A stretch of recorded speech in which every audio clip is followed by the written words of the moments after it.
Well, there's a lot going on in Washington, D.C. right now, and I understand there's all kinds of shiny objects running here and there with signal chats and Houthis and other. And I'm not dismissing any of those things, but kind of a big deal is the budget.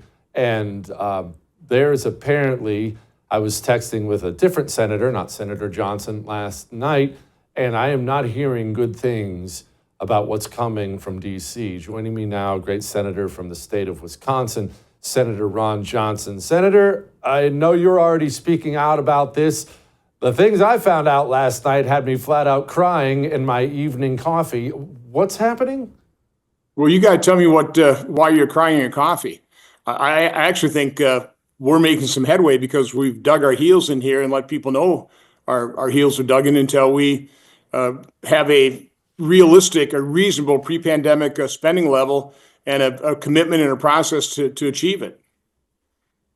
Yes, Senator, but I don't hear that commitment from the House. I guess I should have clarified. The Senate seems to be okay. Apparently what landed on your desk from the House is not good.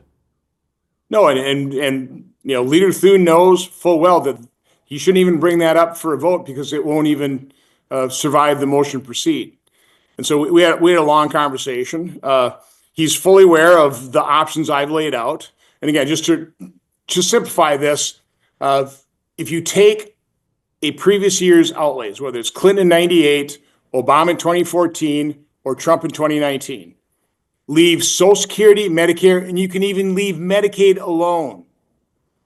Don't touch those. Just spend what we're spending in 2025. Increase the other total outlays for those years by population growth and inflation. You'd have total annual spending of somewhere between $5.5 and $6.5 trillion. So let's just talk about 2019. That's the $6.5 trillion. Nobody can argue against the fact that if you spend what we spent in 2029 fully inflated for population growth and inflation, exempting Social Security, Medicare, and Medicaid, that's not a reasonable proposal. And quite honestly, we should not spend a dime more than that. And yet, the House resolution would take $7.3 trillion, which is what we're spending this year, knock off about $150 billion and say, oh, look, didn't we do a great job? And oh, by the way, we're going to increase debt ceiling by $4 trillion. That ain't flying in the Senate. And now people know that.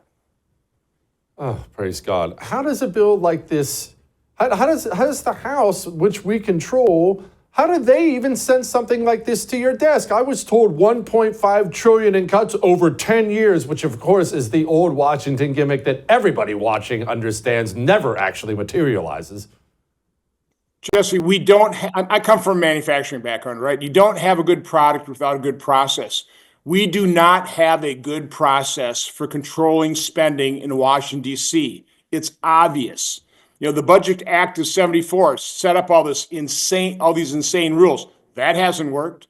The old way of doing things, by the way, by separating out discretionary spending, which is the only thing we appropriate versus mandatory, only 24% is actually appropriated now. 76% is on automatic spending. And most people think, well, that's Social Security, Medicare, and Medicaid. No, there's $1.3 trillion additional to Social Security, Medicare, and Medicaid. It's grown from $642 to $1.3 trillion since 2019.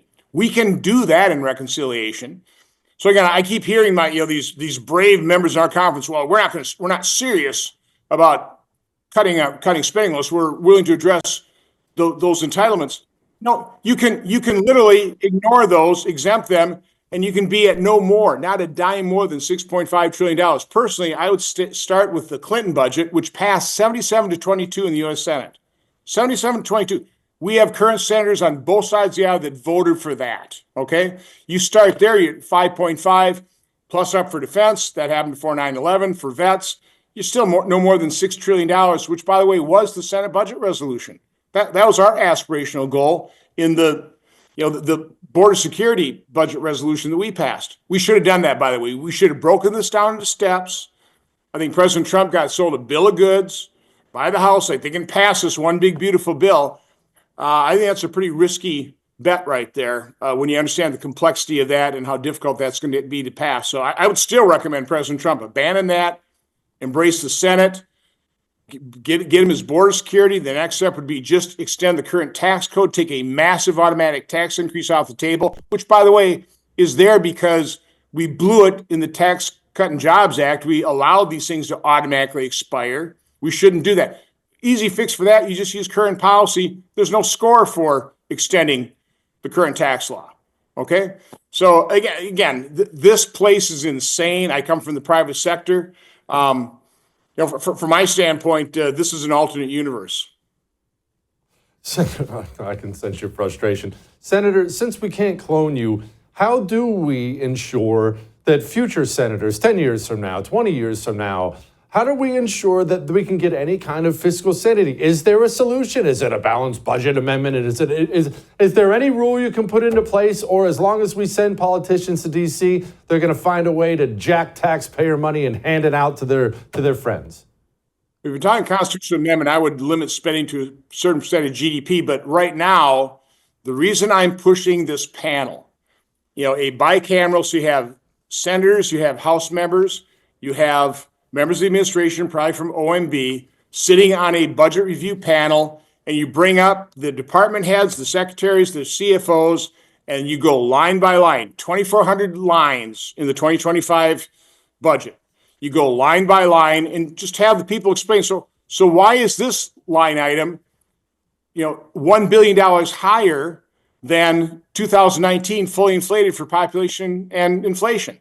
Why is it $1 billion over that level? Oh, you can't explain it? Well, you're not going to get that extra $1 billion. Cut that account. You do that 2,400 times. I'm not saying there's $1 billion in each one of those expenditure lines, but if there was, that'd be $2.4 trillion a year savings. Again, you don't have $1 billion each line, but you go line by line. You put in the work, Jesse. We never look at 76% of the budget. It's on automatic pilot. You start there, bring it all in, so at least we're looking at it, but look at it line by line. And just like in the private sector, and anybody who's ever been in management and had to go in front of a budget review committee, if you're beating your numbers, it's pretty comfortable meeting. If you're not beating your numbers, it's not going to be pleasant. And as I keep saying, in the private sector, this would be easy. If I would have told my managers, okay, listen, I'll let you increase your budget based on the number of customers you serve and inflation. Go ahead. 6 years later, if I come back and go, hey, you're 10% over that.